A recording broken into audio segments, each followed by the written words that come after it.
DP Match Adrian Luanda almaarufu Mizambwa Midauri Mdavudavu. Nafundisha ngoma, nafanya kazi kwenye idara ya ngoma na sarakasi, lakini nafanya vitu vingi.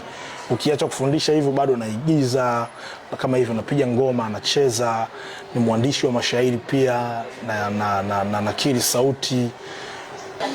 Magoma Moto ni kikundi cha sanaa za maonyesho ambacho kilianza tukiwa bado wanafunzi 2019. Kwa hiyo wanachama zaidi ya 90% ya wasanii wa Magoma Moto ni wahitimu wa taasisi ya sanaa na utamaduni Bagamoyo. Kiliundwa chini ya uangalizi wa walimu wetu. Wakati huo tulikuwa tunashiriki kwenye mashindano ya wanafunzi wa vyuo vikuu na vyuo vya kati. Kwa hiyo tuna takriban miaka 6 sasa. Sisi tunafanya sanaa za maonyesho, hasa tunafanya sanaa kwa maendeleo ya jamii, kwa maana ya tunakwenda kufanya utafiti uliokuwa rasmi na usiokuwa rasmi kwa ajili ya kutatua kuangalia changamoto gani zipo kwenye jamii. Alafu tunatengeneza maonyesho, baadaye tunapendekeza masuluhisho ya pamoja kati yetu sisi na hadhira, kuona nini kifanyike kutokana na zile changamoto. Kwa hiyo sisi tuko hapa Tasuba ni walezi wetu.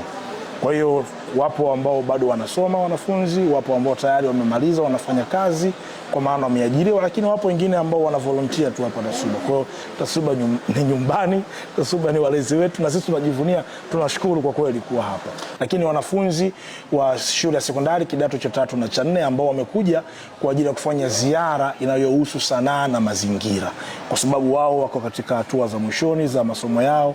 Wale kidato cha 4 wanakaribia kufanya mtihani, kidato cha 3 nao wanakaribia kuingia kidato cha mtihani.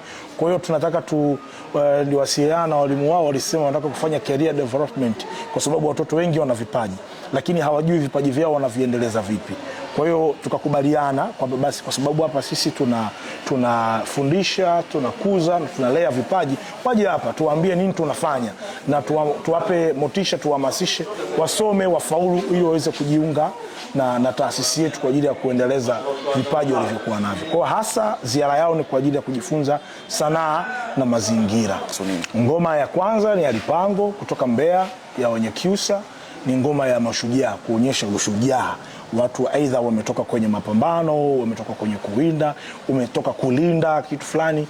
Kwa hiyo ni wale wanaume wanafurahiwa, wanashangiliwa. Kama uliona walianza kuingia wao kuonyesha walivyokuwa wanafanya, baadaye wakina mama wakaja kama kuwalaki na kuwapokea zile silaha zao na kuwapongeza kwa ushindi ambao wameupata. Lakini ngoma ya pili ni Mkera.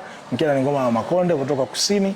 Mkera ni ngoma ya ibada. Kama uliona baadaye kuna dada alipandisha mashetani pale. Matambiko wanafanya kwa ajili ya sababu mbalimbali. Inawezekana ikawa kuomba au kushukuru. Kuomba unaweza ukaomba chochote, kushukuru unaweza ukashukuru chochote. Sasa tulimtemi yule kuwa kama mgonjwa ambaye ana matatizo, hatujui apati mtoto, apati kazi, aolewi au vipi. Sasa tulipiga ngoma kuwaita wazee waje ili waje aseme wanataka nini. Baadaye ikaonekana wale wazee ili waweze kumsaidia yule, kuna wimbo inabidi tuuimbe, tumuite huyo mzee anaitwa Kinjeri, ambapo wenyewe tunasema si shetani, wale ile ni mizimu, roho ambazo zimetangulia kwa ajili ya kumponya. Kwa baada ya kuimba akafurahi, akapona, tukacheza. Kwa hiyo unaweza kaidramatize katika namna yoyote unapotaka kufanya tambiko, kwa sababu inategemea ni aina gani ya tambiko ambao unataka kulifanya. Inawezekana unamtambika mtu apone, unatambika mvua inyeshe, unatambika upate mazao, unatambika kabla ya kwenda kwenye jando na unyago, unatambika kabla ya ndoa, unatambika watu wapate mtoto. Yani inategemea.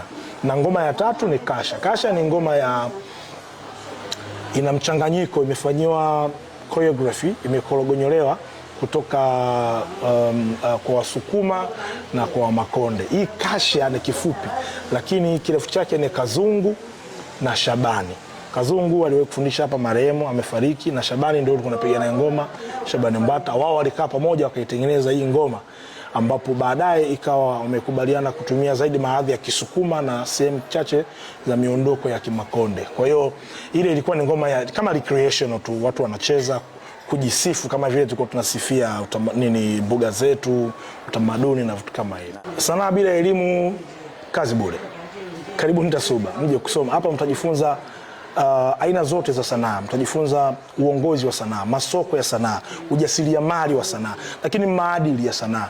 Tujitofautishe na wasanii wengine ambao wanafanya sanaa katika namna ya kuitukanisha jamii. Ukifika hapa utafundishwa hata kama hujui chochote. Utafundishwa kila kitu ambacho unatamani kujifunza utakiweza. Kwa hiyo msikae nyumbani, karibuni tujifunze. Hata kama una sifa ya kujiunga na kozi ndefu, tuna kozi fupi ambazo zinaanzia mwezi mmoja mpaka miezi 6 kwa somo moja, mawili, matatu, na haina muhula. Wakati wote utakapokuwa tayari, haichagui mtoto mdogo, mtu wa makamu, mzee, umesoma mpaka profesa, hujasoma kabisa. Kozi fupi inaruhusu mtu yoyote kuja kujifunza hapa kwa kitu chochote. Kwa hiyo karibuni, TASUBA iko huru kwa kila mmoja. Hii ni taasisi ya kiserikali, mtu yoyote ana haki ya kuja kujifunza.